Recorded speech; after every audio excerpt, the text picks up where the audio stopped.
Bismillahirrahmanirrahim. Assalamualaikum warahmatullahi wabarakatuh.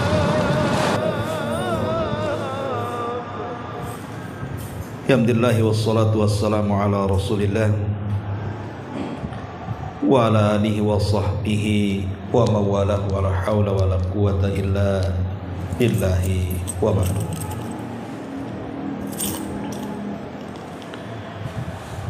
Alhamdulillah, segala puja dan puji hanya milik Allah subhanahu wa ta'ala. Salawat dan juga salam kita hadiahkan kepada Rasul kita Nabi besar Muhammad sallallahu alaihi wa ala alihi wasallam. Biasa kita mengkaji kitab Tauhid, tapi malam ini karena kita juga mencermati kondisi bangsa kita yang baru beberapa hari kemarin, tepatnya tanggal 25 Agustus dan setelahnya, kita menyaksikan demo besar-besaran hampir di semua daerah, terutama di Jakarta dan di Makassar. Luar biasa. Bahkan demonstrasi ini memakan korban. Dan bukan hanya 1 jiwa, bahkan sampai 10 jiwa. Padahal menumpahkan darah kafir sekalipun, kalau mereka bukan kafir yang harbi, itu sudah terlarang dalam Islam. Apalagi yang dibunuh itu adalah jiwa seorang mukmin, yang Nabi SAW katakan, la zawalud dunya ahwan indallah min iraqati dami muslim. Hilangnya dunia ini itu lebih ringan dibandingkan meneteskan darah seorang mukmin. Bahkan seandainya Ka'bah itu juga dihancurkan, itu tidak lebih berat dibandingkan hilangnya nyawa seorang mukmin. Karena satu saja jiwa hilang, apalagi dibunuh, maka itu sama dengan menghilangkan seluruh jiwa manusia. Ini satu musibah besar. Kenapa kemudian sampai terjadi banyak korban? Mereka bukan mati karena sakit ataupun kecelakaan, tapi murni mati karena dibunuh. Lalu apa pertanggungjawaban orang-orang itu di hadapan Allah subhanahu wa ta'ala? Bukankah Abdullah ibn Abbas radhiyallahu anhuma pernah mengatakan bahwa orang-orang yang menjadi korban pembunuhan itu akan menghadap kepada Allah subhanahu wa ta'ala, membawa kepala-kepala mereka sendiri dan menyeret pembunuhnya. Kemudian orang ini akan berkata di hadapan Allah dan mengatakan, ya Rabb, sal hadza lima qatalani. Ya Rabb, tanya orang ini, kenapa dia bisa membunuh? Persis seperti sabda Nabi SAW, bahwa pembunuhan di akhir zaman ini, terkadang orang yang membunuh tidak tahu kenapa dia bisa membunuh, dan orang yang dibunuh lebih bingung kenapa bisa terbunuh. Pembunuhan tanpa alasan. Dan itu tanda dekatnya kiamat. Karena Nabi SAW mengatakan, la taqumus sa'ah, tidak mungkin tegak hari kiamat hatta yakthurul haraj, sampai banyak al-haraj. Sahabat bertanya, apa itu haraj wahai Rasul? Kata Nabi SAW, al-qatlu, pembunuhan. Ini salah satu kerusakan yang nyata. Belum lagi yang luka-luka 1000 lebih. Ada yang patah tulangnya, ada yang hampir buta matanya karena terkena gas air mata, ada yang parah, ada yang ringan. Padahal jangan lagi melukai kaum muslimin, menakut-nakuti saja tidak boleh. Kata Nabi SAW, la yahillu li muslimin an yurawwi'a muslim. Tidak boleh bagi seorang mukmin itu menakut-nakuti muslim yang lainnya. Karena terkadang kita tahu bahwa yang demonstrasi mayoritas kaum muslimin. Aparatur negara dari pihak keamanan, baik Polri ataupun TNI, itu juga banyak orang muslim berhadap-hadapan, saling menakut-nakuti satu dengan yang lainnya dengan senjata. Yang satu dengan pentungan, yang satu dengan mercon. Bahkan ada yang membawa senjata tajam. Ini demo macam apa seperti ini? Pantaslah kalau Islam itu melarang demo, karena kerusakannya nyata. Mungkin bagi negara kita atau hukum dalam negara kita memang demo itu diperbolehkan menurut undang-undang, sehingga akhirnya masyarakat negeri kita ini, karena sudah ada undang-undang boleh melakukan demonstrasi, makanya mereka melakukan demonstrasi. Tetapi terkadang yang mengizinkan demonstrasi malah membunuh para pendemo, bahkan kemudian memukuli sampai cacat. Para pendemo pula bukan ingin supaya aspirasinya sampai ke pemerintah, malah buat kerusuhan. Maka di sini siapa yang salah, siapa yang benar kalau seperti ini? Ma'asyiral muslimin yang dimuliakan Allah Azza wa Jalla, belum lagi fasilitas. Berapa banyak coba fasilitas pemerintah dibakar dan dihancurkan. Itu bukan nilai sedikit. Bahkan saya baru dengar berita saja tadi, nilainya itu hampir mendekati 1 triliun. Lah itu kan uang-uang kita juga, pajak dari masyarakat, untuk membangun fasilitas negara, dihancurkan oleh kita sendiri. Yang rugi siapa sebenarnya? Ma'asyiral muslimin yang dimuliakan Allah Azza wa Jalla, terkadang kalau kita cerita demonstrasi kemarin ini, kita tidak bisa membayangkan ada kerusuhan sedemikian brutalnya, baik dari pihak aparat ataupun dari pihak para pendemo. Ma'asyiral muslimin yang dimuliakan Allah Subhanahu wa taala, sedikit saya ingin jelaskan tentang sebuah nikmat. Negeri itu diberikan nikmat aman. Ikhwatu fillah muliakan Allah Subhanahu wa taala, kalau kita diberikan kenikmatan oleh Allah Subhanahu wa taala, nikmat ketika kita bisa merasakan kenyamanan dalam beraktivitas, nikmat ketika kita bisa merasakan hidup tanpa tekanan, nikmat ketika kita bisa merasakan rumah tanpa takut dan tanpa gangguan, atau nikmat ketika kita bisa beribadah tanpa ketakutan, atau nikmat ketika kita mencari nafkah dengan lancar tanpa ada kekhawatiran, dan nikmat-nikmat yang lainnya. Maka inilah sebenarnya tujuan hidup manusia. Bukankah Rasul yang mengatakan, man asbaha minkum aminan, man asbaha minkum aminan fi sirbihi, mu'afan fi jasadihi, indahu qutu yaumihi, faka'anna mahizat lahu dunya.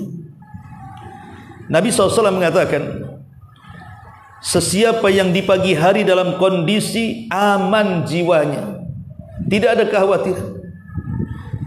Lihat saja, baru ada info di Batam mau demo besar-besaran, kemudian disebutkan titik-titiknya, banyak orang yang tutup kios. Takut kan? Sampai mall aja tak mau buka. Pas waktunya demo 10 orang. Hujan pula. Kan itu. Tapi kan baru saja kabar ini bisa menakutkan orang. Kenapa? Karena melihat daerah-daerah yang lain, terutama daerah Jawa, banyak gedung-gedung DPRD itu dibakar, masa betul-betul dibakar.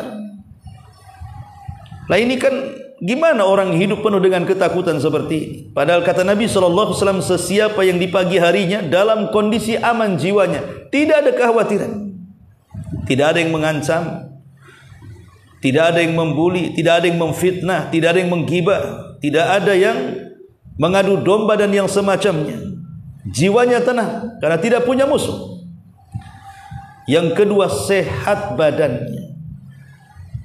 Bangun saja tidak ada yang sakit badannya, terutama usia-usia yang sudah lanjut 50, 60 itu kalau bangun ringan badan itu udah kayak di sorga. Karena umumnya orang-orang tua, apalagi pekerja keras, bangun itu sudah lutut, kaki, tangan, badan kadang-kadang pegal semua. Sudah sibuk ke apotek cari obat. Jadi kalau orang kemudian aman jiwanya, sehat raganya, dan dia punya bahan makan yang cukup dalam harinya, tidak ada kekhawatiran besok mau makan apa, besok mau minum apa, ada bayaran siap. Oh, gas ada duitnya, tenang. Beli beras ada duitnya, tenang. Beli lauk ada duitnya, tenang.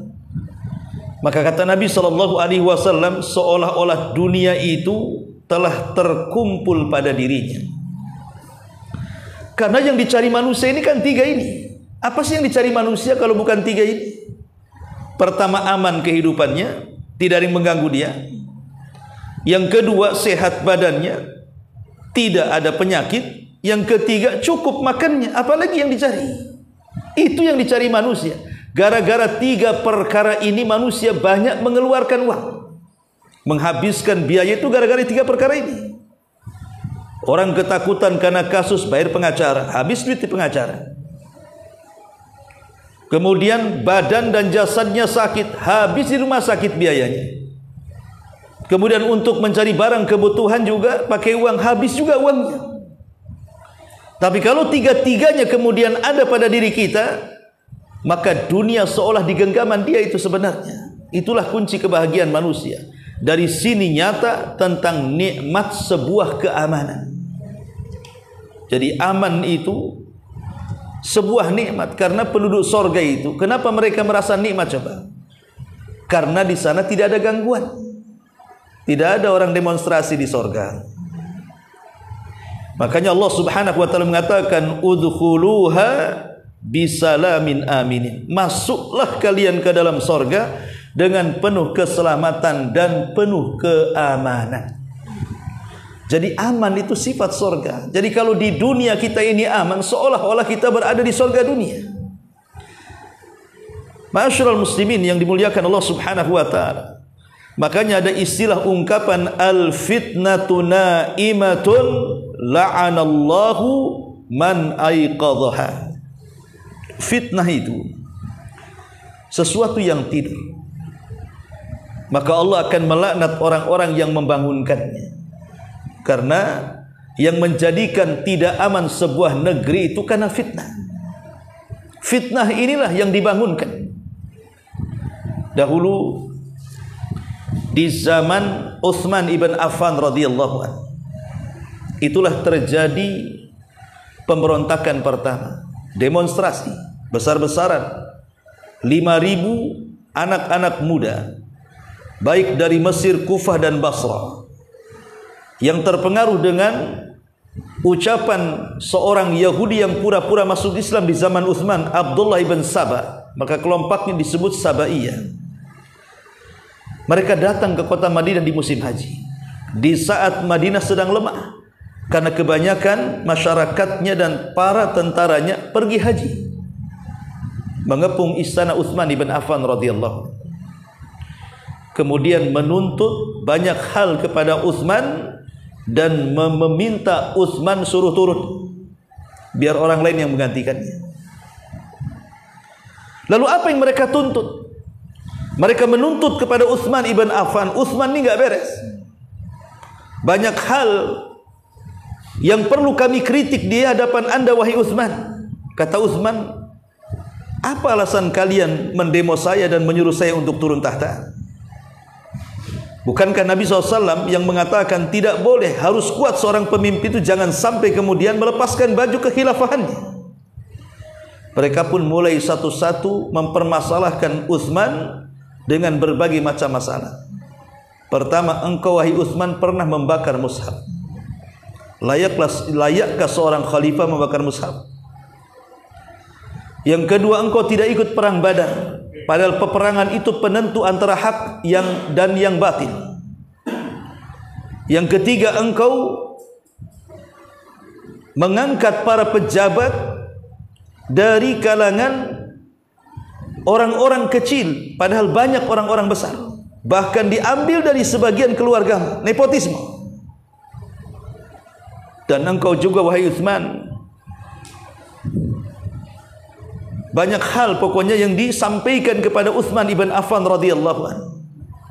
Termasuk Utsman juga mengelola peternakan unta seolah-olah itu untuk memperkaya dirinya. Kan begitu ikhwan, kalau seseorang hendak mengkritik pemerintah, maka kan harus punya alasan yang jelas. Apalagi sampai memberontak menjatuhkan penguasa, harus logis alasannya. Dan sebelumnya mereka juga sudah mempersiapkan kandidat kalau Utsman turun, si anu yang harus naik. Maksudnya Ali bin Abi Thalib. Padahal Ali belum tentu mau. Kemudian justru Ali radhiyallahu anhu yang mereka bangga-banggakan sebagai pengganti Utsman, justru dia yang menjawab semua syubhat yang di kepala para pendemo itu. Ali mengatakan, kalian tahu kenapa Utsman membakar mushaf? Utsman ini tidak membakar mushaf. Yang ia bakar adalah qiraah syadzah, qiraah yang bertentangan. Karena di zaman Utsman inilah mushaf dibukukan. Jadi Utsman inilah yang berhasil membukukan mushaf sehingga menjadi mushaf Utsman yang kita baca hari ini itu. Siapa yang berjasa coba? Utsman yang berjasa. Mushaf yang kita baca hari ini Quran itu karya besar Utsman bin Affan, yang mengumpulkan ayat-ayat dalam Al-Quran yang disepakati Rasul sallallahu alaihi wasallam dan membakar yang diperselisihkan. Sebab kalau tidak dibakar, maka boleh jadi setelah generasi pertama, kedua, ketiga sampai hari ini bisa saja ini jadi ajang perselisihan soal Quran. Adapun yang kedua, kenapa Utsman ibn Affan tidak ikut perang Badar? Kata Ali radhiyallahu, bukankah Rasul yang memerintahkan untuk tidak terlibat perang Badar? Kenapa? Karena ketika itu Ruqayyah putri Nabi yang notabene adalah istri daripada Utsman sakit parah, dan Rasul minta Utsman untuk menjaganya, dan dia pun mendapatkan bagian daripada ghanimah perangnya. Karena Utsman tadinya ingin terlibat dalam peperangan, tapi Rasul yang melarangnya dan menyuruh untuk merawat putrinya Ruqayyah yang merupakan istrinya. Dan setelah perang Badar, Ruqayyah tidak diselamatkan, meninggal dunia.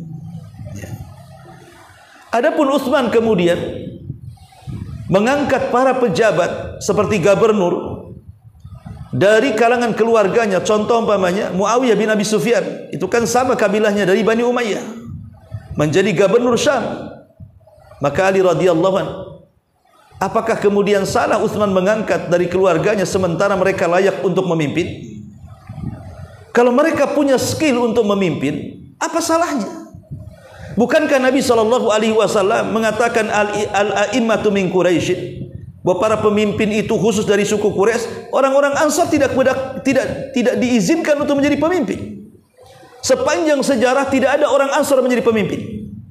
Khulafaur Rasyidin semua Quraisy.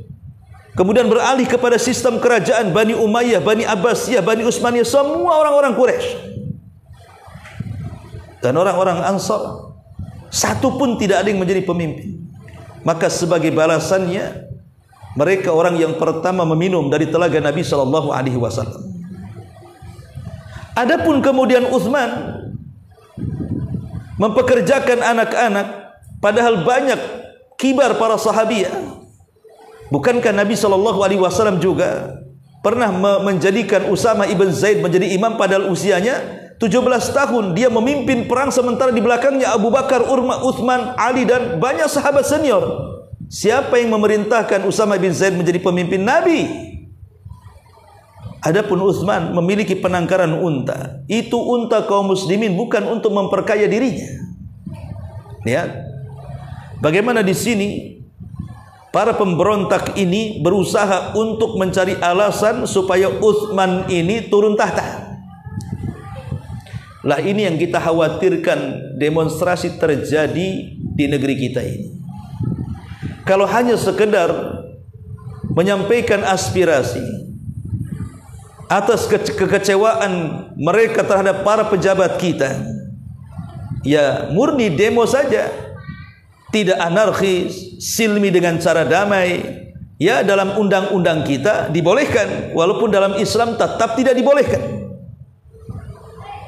Ada juga yang mengatakan, ada orang-orang yang tidak paham bahwa hadis-hadis ataupun fatwa-fatwa para ulama tentang larangan demonstrasi itu kan bagi Saudi yang memang mereka sifatnya kerajaan turun-temurun, makanya tidak ada demo di sana itu. Kalau ada demo ditangkap langsung. Ya. Tapi negara kita kan tidak seperti negara Saudi. Negara kita ini negara demokrasi katanya. Ikhwah fillah, fatwa para ulama itu mengambil hadis-hadis, istimbat dari Al-Quran dan Sunnah Nabi SAW, itu sifatnya universal, bukan parsial untuk satu negara dan tidak berlaku kepada negara yang lain. Karena hadis-hadis Nabi SAW juga bersifat umum. Ketika kemudian memerintahkan supaya kita berbaiat, tidak melakukan pemberontakan, keluar dari jamaah kaum muslimin, itu bukan khusus Saudi Arabia saja. Ketika Nabi mengatakan contohnya umpamanya, la yahillu damu mri'in muslim illa bi ihda thalathin, at-thayyibu zani wa nafsu bin nafsi wa tariku lidinih al-mufariq lil jamaah. Tidak halal darah seorang muslim ditumpahkan kecuali seseorang yang pernah menikah kemudian berzina, rajam sampai mati. Atau kata Nabi SAW, atau orang yang membunuh dibunuh alias qisas, atau orang yang murtad, atau orang-orang yang keluar dari jamaah kaum muslimin, artinya memberontak kepada pemerintah. Ma'asyiral muslimin, karena yang namanya demonstrasi itu terkadang rata-rata tidak murni. Rata-rata tidak murni. Pasti ada yang menunggangi di belakangnya kan. Lah para penunggang ini kita tidak tahu apakah maksud mereka itu menyokong para mahasiswa kita atau masyarakat kita yang mau istilahnya menyampaikan aspirasi, ataukah memang ada niat lain memberontak kepada pemerintah. Dan sinyal-sinyal itu sudah nampak. Dengan cara apa? Terkadang mereka sudah siap dengan persenjataan itu. Na'udzubillah tsumma na'udzubillah. Ya mudah-mudahan hanya sekedar demonstrasi saja, tidak sampai kepada apa? Kepada khuruj, memberontak. Sebab kalau sudah sampai kepada memberontak, mereka dianggap baghi, dan baghi itu boleh diperangi. Ma'asyiral muslimin yang dimuliakan Allah Azza wa Jalla, memang ada yang mengatakan bahwa hukum demonstrasi itu ada 4. Pertama, kalau niatnya hanya sekedar menasihati pemerintah, yang datang itu tidak semua orang, mungkin para ulama, para kiai, tokoh-tokoh politik, tokoh-tokoh mahasiswa, dosen-dosen, rektor-rektor, memang yang cerdas-cerdas. Mereka datang ke pemerintah kemudian menyampaikan aspirasinya dalam bentuk nasihat. Maka ini dibolehkan yang seperti ini, tidak ada masalah. Karena memang datang dalam rangka nasihat supaya pemerintah lebih baik lagi. Dan yang datang juga, yang melakukan demo juga bukan semua orang. Mereka para ulama, mereka para ustadz, ataupun para cendekiawan, cerdik, pandai, dan semua yang datang itu memang orang-orang yang punya skill untuk membenahi negara. Dan apa yang dilakukan pemerintah itu salah umpamanya, sehingga perlu dinasihati, nggak ada masalah. Silahkan demo kalau mereka memang datang dalam rangka nasihat. Yang kedua, ada yang melakukan demonstrasi ini semua terlibat. Mahasiswanya terlibat, orang-orangnya juga terlibat. Kadang-kadang juga orang nggak jelas, para preman, orang-orang yang memang istilahnya itu ingin datang kepada pemerintah melakukan demonstrasi, aspirasi, terang-terangan menghujat pemerintah di depan umum dengan toa-toanya dan begitu seterusnya, maka hukum Islam tidak boleh. Ya, hukum demokrasi kita boleh, tapi hukum Islam tak boleh. Walaupun damai. Karena biasanya mustahil. Demo itu damai mustahil biasanya. Setahu saya sepanjang hidup saya sampai usia seperti ini, ketika ada demo itu mesti rusuh, minimalnya macetin jalan, bakar ban walaupun tak banyak orangnya, habis itu nyampah di mana-mana. Ya itu padahal yang damai itu nggak ada ngerusak, membakar kantor, membakar pos polisi, membakar bus ataupun mobil. Enggak, damai, menurut mereka damai. Sedamai-damainya demo pasti ada madaratnya kan. Yang demo 10 orang macetnya berkilo-kilo, coba bayangkan. Orang yang macet di atas kendaraan itu ada yang sakit ingin ke rumah sakit, ada yang ingin bersilaturahim, boleh juga ustadz mau ngisi pengajian kan gitu ya, atau dokter ingin ke rumah sakit, atau mungkin pekerja ingin cepat sampai di tempat pekerjaannya, kan merugikan orang ini. Itu saat damai-damainya orang demo tuh. Ya, saya sekali lagi kasih catatan, kalau menurut hukum Islam tetap tidak boleh walaupun damai. Tapi kalau menurut hukum Indonesia, demokrasi memang sudah masuk undang-undangnya, boleh kalian datangkan begitu. Ya, kalian terserah mau hukum Indonesia apa hukum Islam kan begitu. Kemudian yang ketiga, ini yang parah. Dia melakukan demonstrasi, kemudian melakukan kerusuhan di mana-mana, seperti yang terjadi kemarin ini. Ini tidak damai lagi, tidak murni lagi, sampai ada yang membunuh. Bayangkan ASN loh, yang tidak ada urusan politik, terbakar di gedung DPRD. Dia tidak bisa keluar sampai mati. Makassar itu. Apa salah mereka coba? Mereka bukan orang yang didemo. Kan mereka kan demonya kan ke anggota DPR kan. Ini kan ASN, tidak ada kaitan dengan politik. Bisa pula mati tuh gara-gara demo. Ini sudah rusuh namanya. Baik dari pihak pendemo ataupun dari pihak keamanan. Udah sama-sama brutalnya.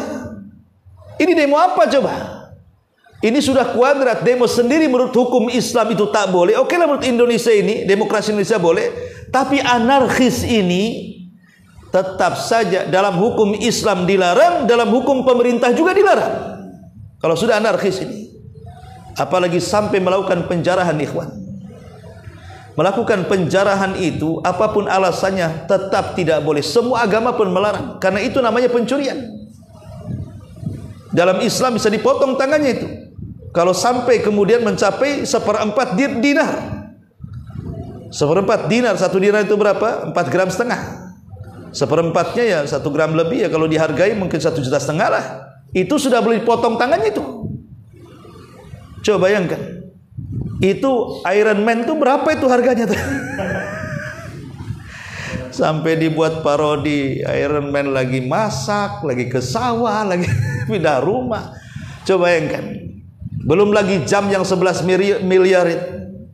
Sampai ke celana dalak. La haula wala quwata illa billah. Coba bayangkan. Agama mana yang membolehkan penjarahan? Tidak ada. Tidak boleh, itu pencurian namanya. Kalau ada yang mengatakan, Ustaz, itu kan uang hasil korupsi. Dari mana Anda tahu kalau itu uang hasil korupsi? Oke lah, itu uang hasil korupsi. Seandainya iya itu uang hasil korupsi, kemudian Anda ambil, apa bedanya Anda dengan dia? Kalau mental Anda ini penjara dan pencuri, kita balik kedudukannya. Anda yang jadi pejabat, yang pejabat itu jadi rakyat. Boleh jadi Anda lebih pencuri lagi. Kenapa? Sudah jadi penjara masalahnya. Rakyat aja sudah jadi penjara. Cuman jadi pejabat kan begitu. Makin maling lagi kan begitu. Logika kan seperti logikanya. Khotufidin muliakan Allah subhanahu wa ta'ala. Apapun, seandainya mereka korupsi, ingat, dosa korupsi itu jauh lebih berat dibandingkan mencuri. Karena korupsi dengan mencuri beda. Kalau mencuri memang potong tangan. Kalau korupsi ini bukan potong tangan. Sama-sama mengambil uang, tapi beda hukumannya. Korupsi lebih parah dibandingkan mencuri. Kenapa? Karena mencuri ini Definisinya, dia mengambil barang orang yang oleh orang pemilik barang itu betul-betul dijaga.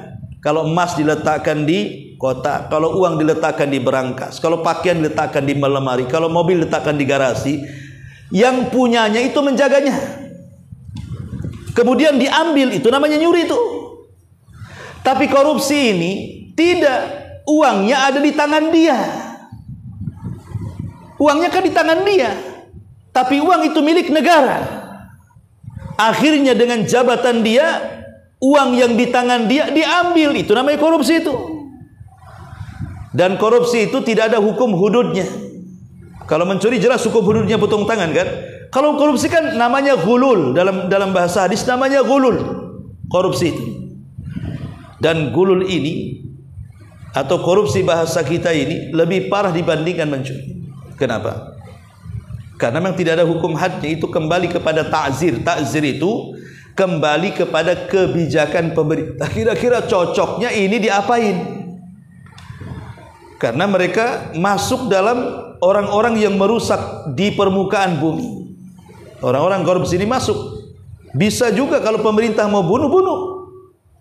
Tergantung oleh pemerintah maunya diapain. Kalau potong tangan kan nggak bisa merubah-rubah hukum. Potong ya potong kalau mencuri kan. Kalau korupsi bisa lebih tinggi. Dan ingat, apa yang sudah dikorupsi dia harus mengembalikan 2 kali lipat kepada pemerintah. Kalau dia berkorupsi umpamanya 1 miliar, maka dia harus mengembalikan 2 miliar. Kemudian pemerintah harus menghukum dia entah dengan cara penjara, atau mungkin pemerintah tegas sampai dihukum mati, itu terserah pemerintah berani atau tidak ya. Dan korupsi itu uang negara itu berasal dari rakyat. Anda akan berhadapan dengan rakyat di hadapan Allah Subhanahu wa ta'ala. Berani menghadapi rakyat, sejumlah rakyat Indonesia yang bayar pajak itu. Datang nanti di padang mahsyar, di kontor, satu persatu mendatangi Anda wahai pejabat, meminta pahalanya. Mungkin sebelum masuk ke surga udah habis tuh pahalanya tuh. Ya. Ma'asyiral muslimin yang dimuliakan Allah Subhanahu wa ta'ala.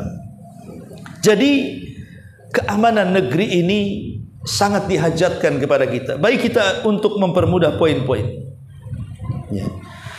Allah Subhanahu wa ta'ala saking pentingnya keamanan negeri kita ini, sampai Allah Subhanahu wa ta'ala, oh tadi hukum demonstrasi kurang 1. Iya, baru 3. Kemudian yang keempat, dia melakukan demonstrasi dan punya tujuan memberontak. Oh ini paling parah, kuadrat dosanya nih. Kenapa? Karena tidak murni menyampaikan aspirasi, dia menggulingkan pemerintah. Kalau sudah menggulingkan pemerintah, ini namanya pemberontakan, pengkhianatan.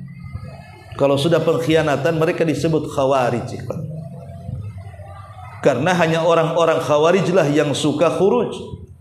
Mereka keluar dalam rangka untuk menumbangkan pemerintah, baik di mimbar-mimbar ataupun dengan fisik mereka turun ke jalan dan meminta supaya pemerintah turun tahta, ganti orang, kudeta bahasa kitanya. Ini sudah khuruj, ini parah sekali. Karena kalau seandainya ikhwatu fiddin, lihat negara-negara yang menumbangkan pemerintahan, apa yang terjadi setelahnya? Kekacauan di mana-mana. Negeri Arab tuh yang ditumbangkan pemerintahannya dari Yaman. Dulu Yaman itu saya masih di sana, masih presidennya Abdullah Saleh itu. Aman luar biasa. Tapi setelah kemudian dikudeta oleh orang-orang Syiah Houthi, akhirnya apa? Terjadi perang sampai hari ini. Negara yang dulunya aman kemana-mana jadi menakutkan jadinya sebenarnya. Suriah, lihat Suriah, berapa ribu jiwa kaum muslimin melayang di sana kan? Kemudian mana lagi? Libya juga sama, perang saudara. Mesir dan banyak negara-negara Timur Tengah juga. Kalau sudah melakukan pemberontakan ini ikhwan, menumbangkan penguasa lama kemudian mengangkat penguasa baru, yang namanya penguasa mau yang lama mau yang baru kan punya pengikut sendiri-sendiri, punya pengikut fanatik ikhwan. Pasti akan perang.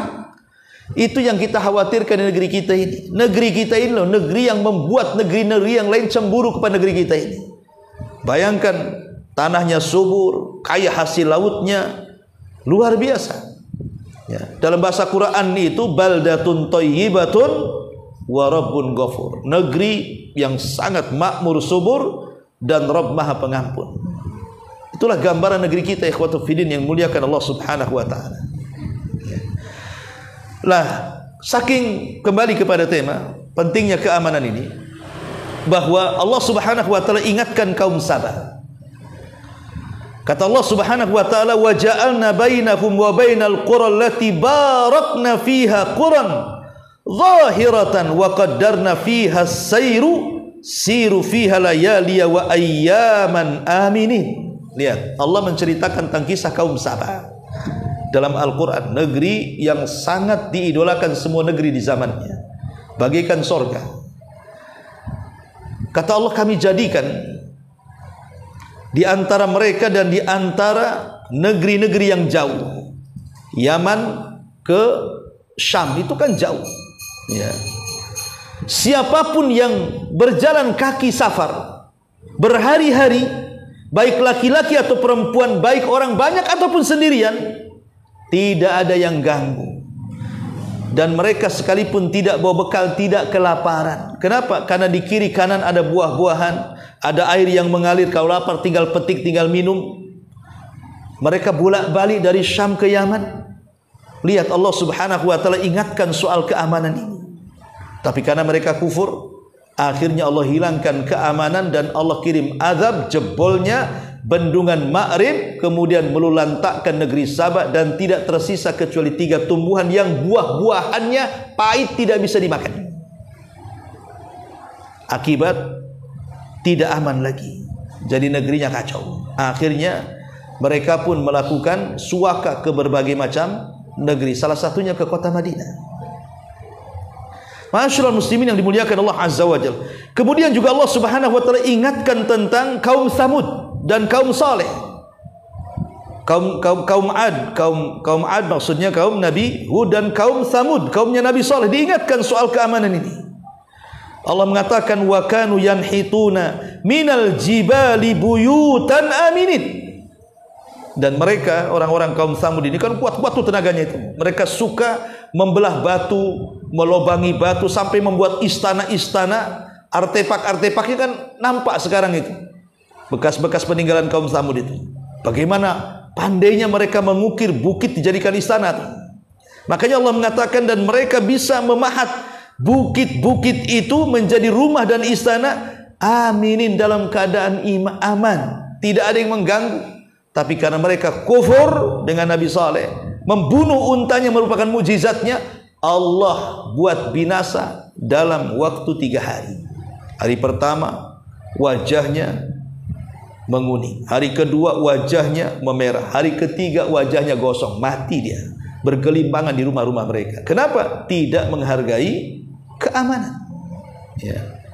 Kemudian juga Allah Subhanahu wa taala bercerita tentang Nabi Yusuf. Ketika Nabi Yusuf alaihi salatu wassalam meminta kepada keluarganya untuk masuk ke Mesir, kata Nabi Yusuf, udkhulu Misra insyaallahu aminin. Masuklah kalian ke Mesir, kalian insyaallah aman.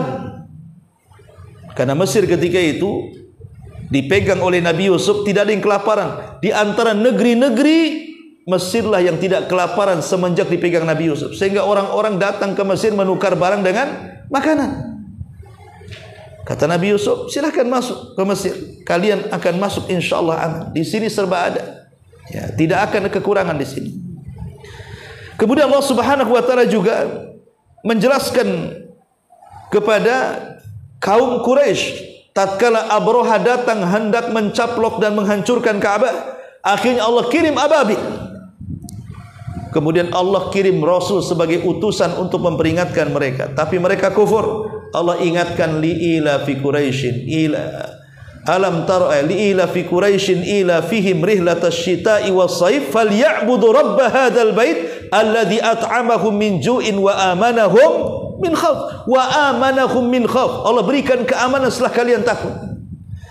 Karena setelah kemudian Allah mengazab Abraha, maka tersiarlah ke berbagai macam daerah, sehingga orang Quraisy itu kalau safar ke Yaman atau ke Syam aman. Bilang saja dari Quraisy, tidak akan diganggu, takut ada burung ababil,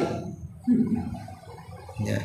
Aman mereka, tapi mereka kufur. Datang Nabi dikufuri, akhirnya hilang keamanan. Ma'asyiral muslimin yang dimuliakan Allah Subhanahu wa taala.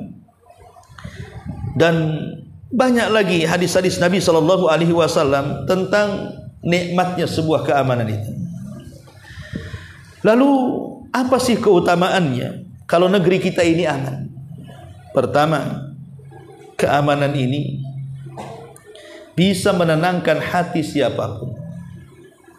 Lihat negara yang banyak konfliknya, antum tidak akan merasakan nikmat aman kalau antum tidak hidup di negeri konflik. Coba antum sehari aja di Palestina sana. Antum jangankan lagi dengar pesawat tempur, mercon yang atau gas yang meledak saja ketakutan kita. Lihat orang Palestina itu. Kita lihat di YouTube bagaimana susahnya mereka makan. Ada pesawat bawa makanan rebutan. Setiap hari mereka kemudian diseniper oleh orang-orang Zionis itu. Mereka tidak bisa aman. Mau tinggal di mana? Mau tinggal di masjid, dibom masjidnya. Mau tinggal di rumah, dibom rumahnya. Mau jalan di jalan raya, diseniper orangnya. Itulah negeri konflik. Coba antum negeri di Indonesia ini apa enggak enak kita ini di sini? Siapa yang seniper antum? Paling istri antum. Kemana bang? Katanya. Ke Bengkong. Ini Google Mapnya di Nagoya kau. Habis lah. Paling nggak aman sama istri aja kita di sini. Ya. Coba bayangkan, keamanan ini penting sekali karena aktivitas kita ini mau ke pasar, mau ke masjid, mau bekerja, nggak ada yang ganggu kita. Apa nggak nikmat? Kalau tidak percaya bahwa negeri kita ini membawa kenikmatan, lihat negeri-negeri konflik itu di sana. Ya. Yang kedua, mewujudkan keamanan itu bagian daripada iman. Nabi SAW mengatakan, al-muslimu man salimal muslimuna min lisanihi wa yadihi. Orang muslim itu adalah orang yang muslim lainnya selamat dari gangguan lidah dan tangannya. Jadi mewujudkan keamanan itu bagian daripada iman, dan itu bagian daripada ukhuwah Islamiyah. Kalau kita merasa aman dari tetangga, atau tetangga merasa aman dari kita, berarti kita ini sedang membangun ukhuwah. Alangkah nikmatnya ikhwan. Bahkan kita katakan bahwa negeri ini akan maju, negeri ini akan diberkahi oleh Allah Subhanahu wa ta'ala kalau negeri ini aman. Aman dari maksiat, aman dari kesyirikan, aman dari bid'ah, aman dari kemungkaran, dan begitu seterusnya. Coba bayangkan ikhwan, kalau kayak demo kemarin itu, sekarang boleh ditangkapi satu-satu, cari dalang. Kalau seandainya 2.000 atau 3.000 orang demo, kemudian 200 ketangkap masuk penjara, bangkrut nggak negara itu ngasih makan? Akhirnya uang negara juga ngasih makan mereka, ngasih fasilitas mereka. Itu uang dari mana coba? Dari pajak-pajak kita juga kan? Itu baru 200 orang sempat yang masuk 1.000, atau semua pendemo masuk penjara, apa nggak bankrupt negara tuh ngasih makan mereka? Ma'asyiral muslimin yang dimuliakan Allah Azza wa Jalla. Jadi keamanan itu sebenarnya kunci dari keberkahan sebuah negeri. Coba bayangkan kalau masing-masing rumah, setiap kepala rumah tangga mengajarkan agama yang benar, melarang anak-anaknya tidak boleh mencuri, melarang anak-anaknya tidak boleh melakukan kriminal, narkoba, mabuk, judi, dan yang semacamnya. Akhirnya kemudian sadar menjadi keluarga yang sakinah, mawaddah, saleh dan salehah. Tidak ada yang berani mencuri karena itu uang haram. Kalau setiap rumah punya seperti itu, satu Indonesia ini, setiap rumah punya pendidikan seperti itu, apa nggak enak kita berjalan itu? Naruh motor, walaupun kuncinya di situ, nggak ada masalah. Saya pernah berdakwah di sebuah pulau tuh. Itu motor itu asal parkir ya kan. Kadang-kadang kuncinya masih nempel di situ. Kadang 2 hari di situ, nggak ada yang ngambil. Ya mungkin mikir juga yang maling kan, mau dibawa kemana? Ini dikelilingi laut, langsung ketangkap mungkin kan. Di situ kan juga nggak banyak kakaknya itu yang itu. Mungkin ketahuan langsung pencurinya, walaupun ada CCTV. Ya. Tapi anggaplah kalau seandainya Setiap rumah itu punya pendidikan seperti itu. Saya kira kita naruh mobil, naruh motor, naruh apa saja, kita mungkin tidak akan was-was kan itu. Tapi ketika masih ada orang yang melakukan kriminal, oh, jangankan lagi motor, pagar dicabut, ikhwan. Pagar las itu, gimana caranya dia maling pagar? Padahal pagar itu dilas kuat loh ya. Kok bisa juga? Bahkan motor yang sudah dikunci setang aja digendong dimasukkan truk. Ya. Sampai kepada sapi dimasukkan mobil Avanza lagi, bayangkan. Ya, itu ada di YouTube tuh. Maling sapi dimasukkan ke Avanza. Hebat kali dia. Mobil Avanza dimasukkan maling sapi. Lah itulah gambaran kalau seandainya setiap orang itu masih punya mental pencuri, tidak akan aman. Kita aja tetangga nggak akan aman dengan sebelahnya. Itu sesama kita rakyat. Macam mana kalau yang korupsi itu pejabat kan itu? Tentu kita tidak merasa aman. Nih mau bayar pajak, buat apa juga bayar pajak katanya. Nanti ditilap juga sama orang itu. Nggak aman akhirnya kan. Walaupun dalam Islam pajak pun tak boleh sebenarnya. Akhirnya kita ini mau kemana ngurus-ngurus apa saja stres. Mau ngurus SIM stres. Kenapa? Ada obat pelicinnya. Mau ngurus KTP stres kan gitu. Ada apa namanya uang pelicin dan begitu seterusnya. Ini negara jadi bawa kemana kalau seperti ini? Coba kalau semua dimudahkan, baik dari pemerintah ataupun masyarakat, apa enggak enak hidup di negeri kita ini? Ma'asyiral muslimin yang dimuliakan Allah Azza wa Jalla. Kemudian yang ketiga, seorang muslim dianjurkan untuk berdoa, meminta keamanan dari segala fitnah dan keburukan di setiap pagi dan sore hari. Perhatikan doa Rasul. Allahumma inni as'aluka al-afwa wal afiyata fid dunya wal akhirah. Allahumma inni as'aluka al-afwa wal afiyata fid dini wad dunya wa ahli wa mali. Allahumma astur awrati wa amin rawati.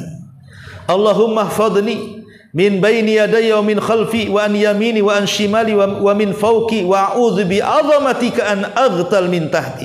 Ini doa diajarkan Rasul untuk dibaca pagi dan petang, disebut dengan zikir pagi petang.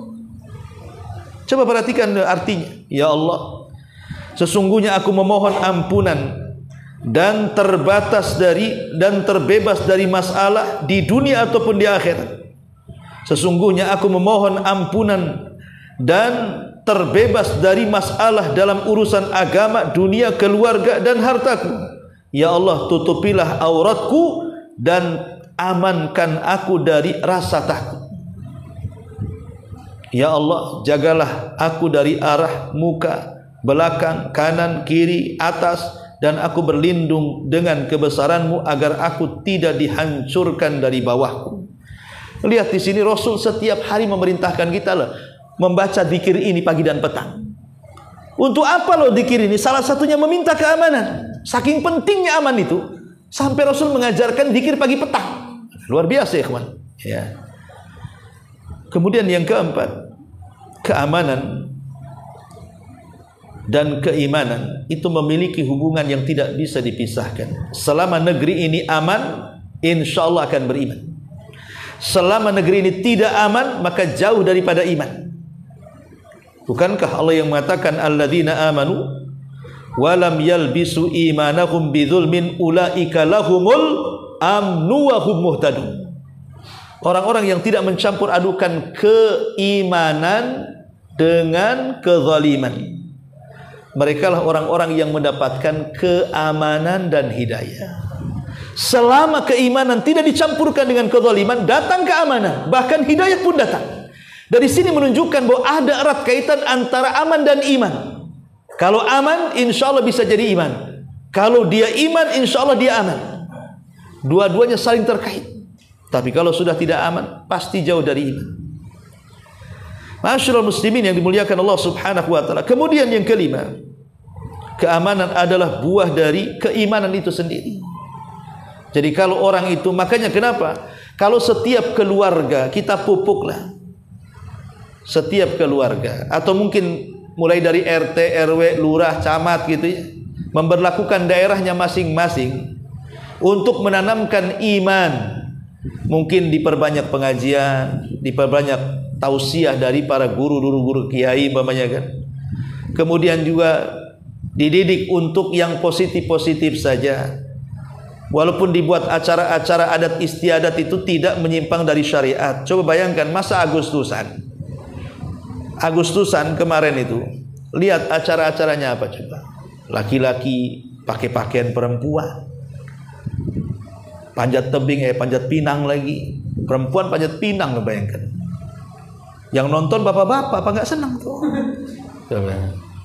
Kan aneh ke perlombaan-perlombaan kayak gini. Bukannya Agustusan itu membawa rahmat kemerdekaan, malah bawa laknat pula coba. Kadang-kadang kemudian urunannya ini dibelikan hadiah, kemudian diberikan kepada satu orang pemenang. Ini judi namanya. Kan banyak seperti itu. Lah kalau umpamanya masyarakatnya mentalnya seperti ini, banyak maksiat, gimana akan tumbuh iman? Gimana akan tumbuh aman? Jadi tumbuhkan, kalau ingin negeri kita aman ini, maka tumbuhkan iman. Anda kalau mau jadi pejabat, jadilah pejabat yang beriman. Polisi yang beriman. Tentara yang beriman. Anggota DPR, jadilah yang beriman.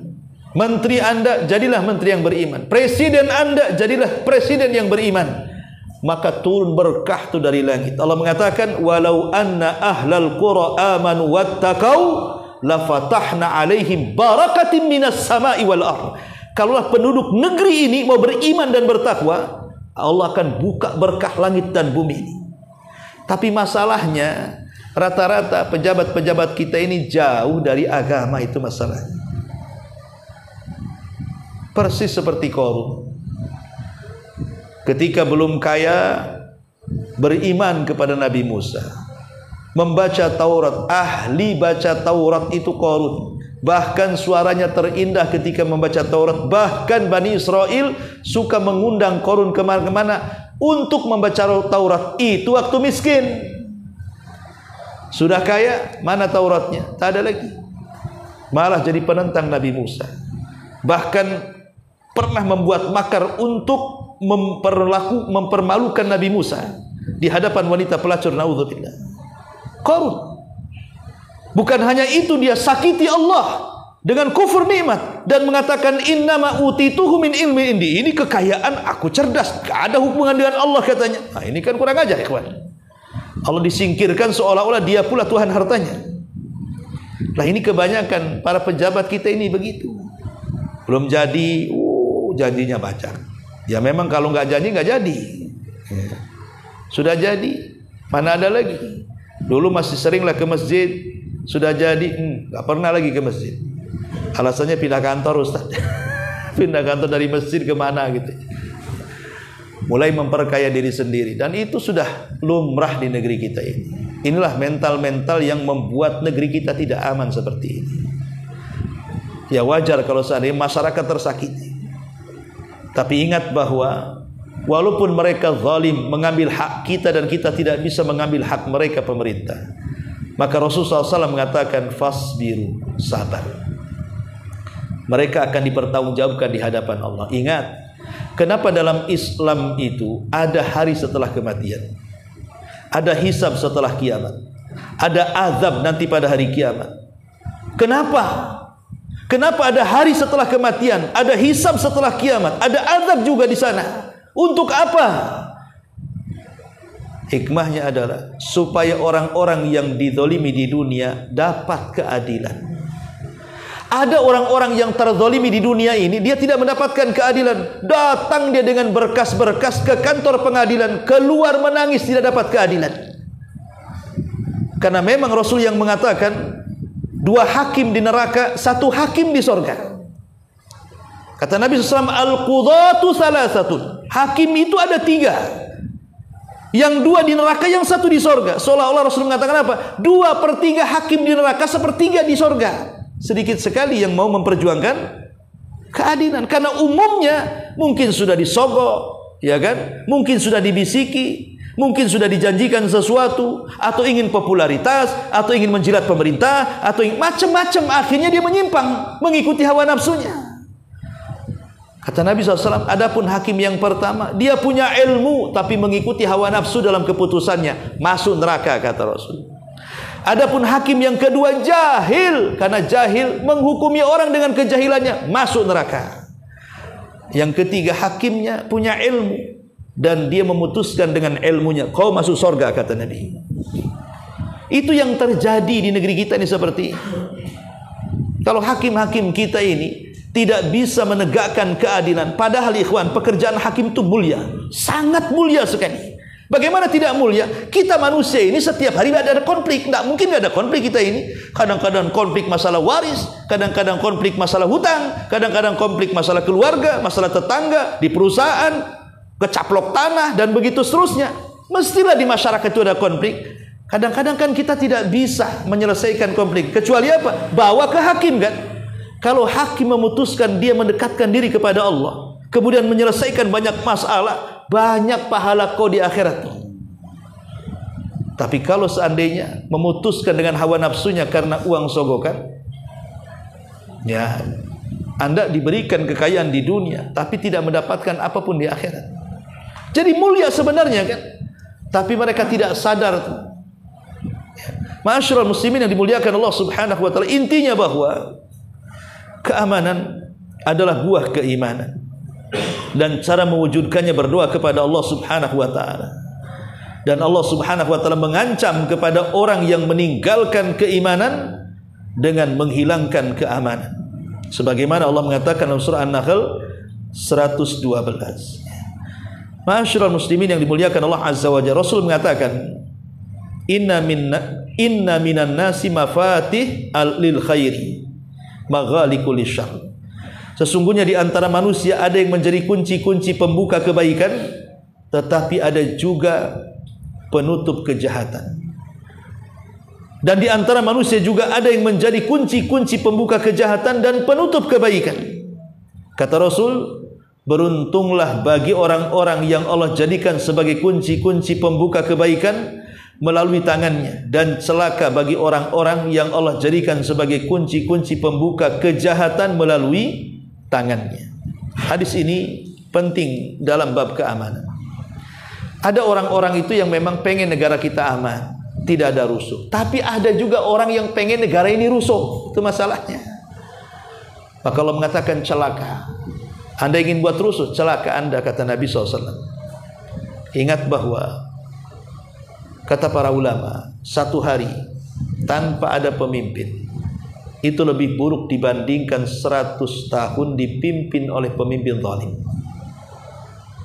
Kenapa? Karena satu hari tanpa pemimpin bisa rusuh di mana-mana. Orang bisa membunuh, orang bisa mencuri, orang bisa menjara, orang bisa jahat. Nggak ada hukum. Terserah mereka. Preman merajalela jadinya kan. Tapi kalau ada pemimpin walaupun zalim, masihlah kita ini mengharap keadilan. Walaupun mungkin di antara kita dapat keadilan atau tidak, tapi minimalnya negara tidak kacau. Maka bersabarlah. Maka kewajiban kita adalah mendoakan kebaikan bagi mereka. Menghujat itu tidak memperbaiki negara, tetapi berdoa kebaikan itu bisa memperbaiki kehidupan kita. Contoh, Imam Ahmad. Imam Ahmad ditekan di masa Khalifah Ma'mun, bahkan mau dibunuh, tapi keburu Khalifah Ma'mun yang mati duluan, selamat dia. Khalifah Ma'mun kemudian tumbang, datang Khalifah Al-Mu'tasim, lebih parah lagi, dimasukkan ke penjara, disiksa. Tetapi satu hari Khalifah Mu'tasim ini ada laporan dari negara Amuria bahwa ada seorang wanita yang dilecehkan kehormatannya oleh orang Nasrani Romawi yang ada di Amuria.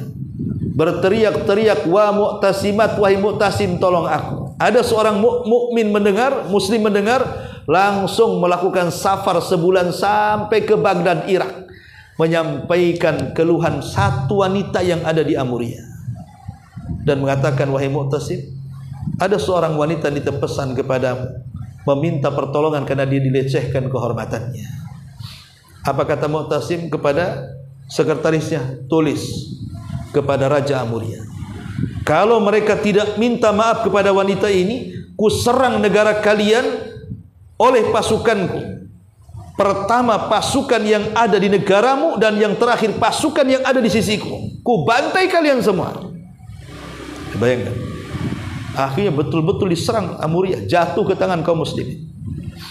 Dan Imam Ahmad ketika itu, walaupun sudah dizalimi oleh Khalifah Mu'tasim, disiksa sampai hampir patah tangannya, tapi dia ketika mendengar Khalifah Mu'tasim mendapatkan Amuriyah, dia pun bersyukur. Ada jasa besar menaklukkan negeri kafir. Dimaafkan sama Imam Ahmad. Kemudian dia mengatakan, lau kana li da'watun mustajab la da'autul Mu'tasim. Kalau aku punya doa yang diijabah, aku berikan kepada Mu'tasim.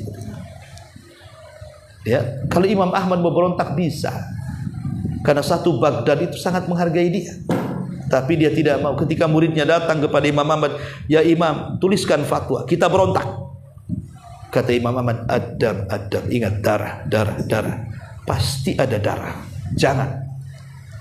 Ya, bagaimana Imam Ahmad ibn Hanbal rahimahullah ta'ala, karena demo ini biasanya muqaddimah pemberontakan. Orang kalau sudah kesel pada pemerintah, apalagi, makanya kenapa bagus undang-undang pemerintah, kenapa demo tidak boleh sampai malam kan? Kalau bisa sebelum maghrib sudah bubar. Kalau sudah malam itu setan kan lebih kuat tuh.